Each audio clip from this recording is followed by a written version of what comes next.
the U.S. economy is about to hit the skids. There are just a number of forces that are militating against the upward trajectory of the United States economy. One of those, by the way, is the continuing fostering of a relationship between Russia and China. China announced just yesterday that it would not join in sanctions on Russia that have been led by the West. So the Russia, China, Iran axis is growing stronger and stronger.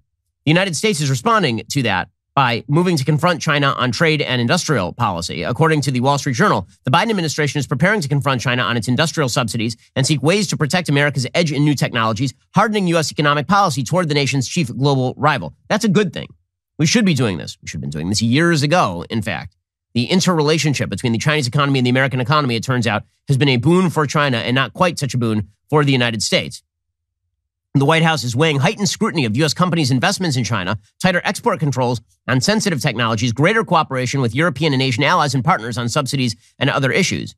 That approach is motivated by growing conviction within the Biden administration that Donald Trump's tariff campaign against Chinese imports did not persuade Beijing to compete fairly in international trade. Apparently, they're going to confront Beijing's non-market practices by going to the World Trade Organization, is apparently the idea here. The new initiative comes as efforts to build on the Phase 1 deal have stalled with high-level U.S. and Chinese officials no longer in close communications on trade. So we are now breaking, it turns out again, the age of American hegemony has serious costs. The end of that has serious costs for the American public.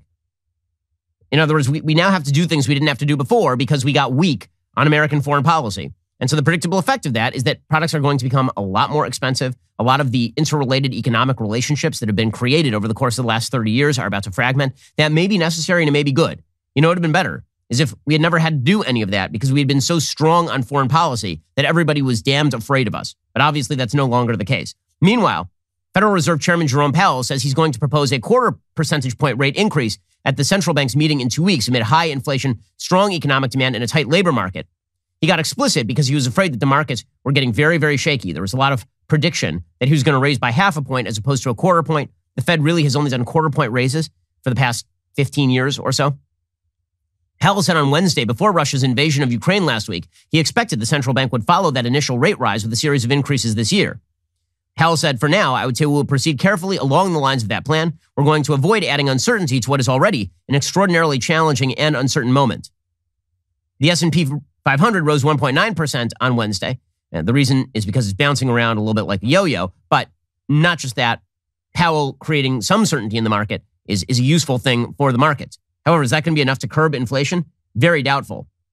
Powell effectively ended a debate in markets and among other Fed officials over whether they would lift rates from 0 this month with a larger 0.5 percentage point increase. At the same time, he laid the groundwork for the possibility of 0.5 point increases this summer, pushing back against the idea that the more traditional 0.25 point increases represent a speed limit for the Fed. So he's saying just for the moment, we're going to do 0.25, but 25 basis points. But a little bit later, maybe 3 months from now, maybe we'll jump it from 0.25 to 0.75.